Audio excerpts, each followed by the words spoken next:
World War II is usually remembered as a contrast to weapons, manpower, and battlefield tactics. But beneath the tanks, aircraft, and artillery was another struggle, one that rarely receives attention: the struggle to feed soldiers. In World War II, food was not simply sustenance, it was logistics, it was morale, and, as we will talk about, it was also psychological warfare. American military rations, particularly the C-Ration, played a crucial role not only in sustaining U.S. troops, but in undermining enemy morale across both the European and Pacific theaters. This is the story of how food itself became a weapon. By the mid 20th century, warfare had become fully industrialized.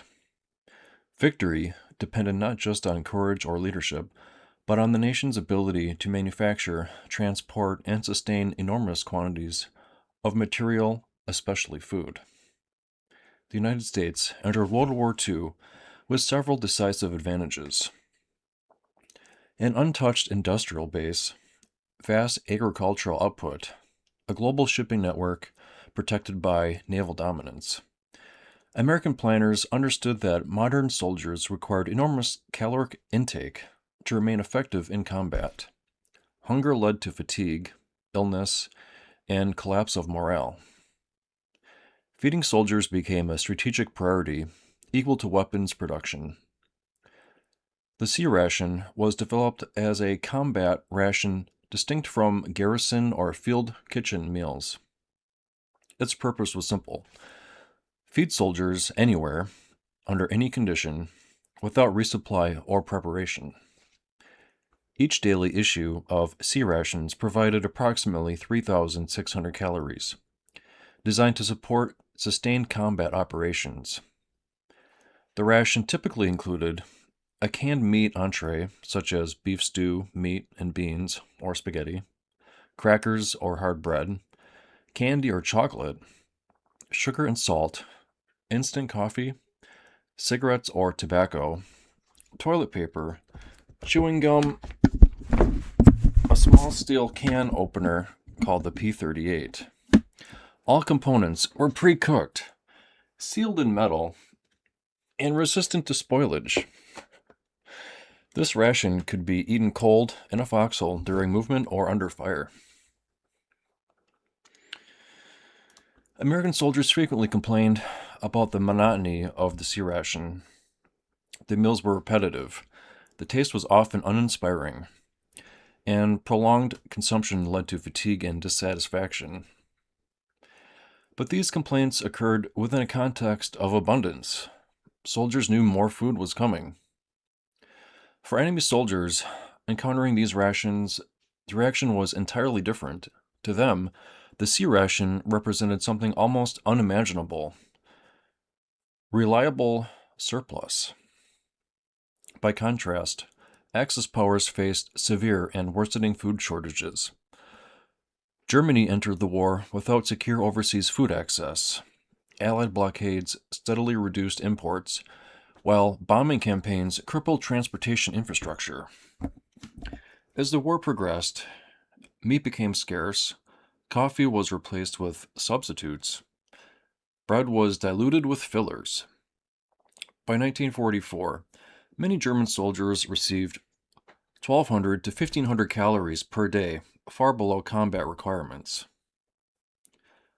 Some German bread incorporated wood flour, a cellulose filler used to increase volume without nutrition. In the Pacific, Japanese soldiers experienced even harsher conditions. On islands such as Guadalcanal, food shortages became catastrophic. Malnutrition weakened immune systems and made soldiers vulnerable to disease. In many cases, starvation caused more deaths than direct combat.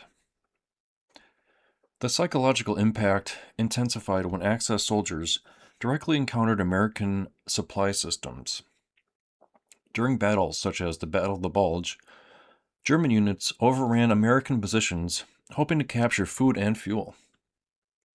Instead, they discovered hot coffee still brewing, stacks of unopened rations, chocolate bars, cigarettes in large quantities. German soldiers reported disbelief. They had marched hungry for days only to find the enemy had more food than they could consume. This realization carried a devastating message. America was not strained, America was not desperate, and America was not running out of food. Even more damaging than the food itself was that the American soldiers left behind. They left behind discarded ration tins, half-eaten meals, empty cigarette cartons, and chocolate wrappers. German soldiers scavenging abandoned positions encountered evidence of casual waste. One account described soldiers licking chocolate residue from discarded wrappers. Waste conveys a powerful psychological signal. There is more where this came from. At that moment, many Axis soldiers understood the war's imbalance at a fundamental level. American military planners recognized that food affected morale as much as physical endurance. Coffee offered familiarity, chocolate provided comfort, cigarettes eased stress. These small comforts reinforced the idea that soldiers were supported by a functioning society at home. This directly contradicted Axis ideological claims that comfort weakened the fighting spirit. Instead, American abundance sustained morale and cohesion. Nowhere was American logistical dominance more visible than in the Pacific. The U.S. Navy operated floating ice cream barges, concrete ships capable of producing thousands of gallons of ice cream.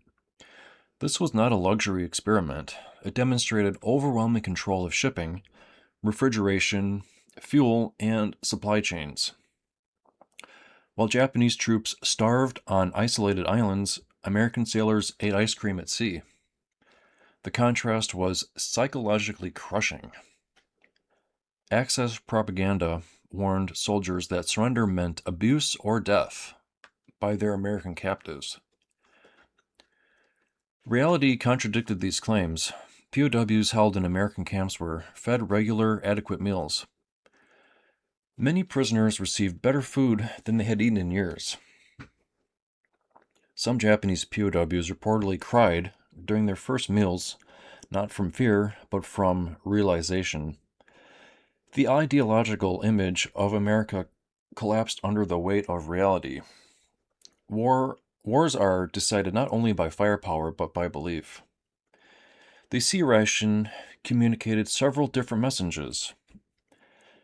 To American soldiers, you will be sustained.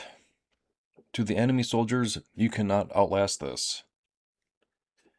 Food became a symbol of industrial, economic, and moral endurance. World War II ended with surrender documents and Victory Day parades, but long before these moments, the outcome had already been decided. When one side can afford to throw away food and the other is starving, victory is inevitable.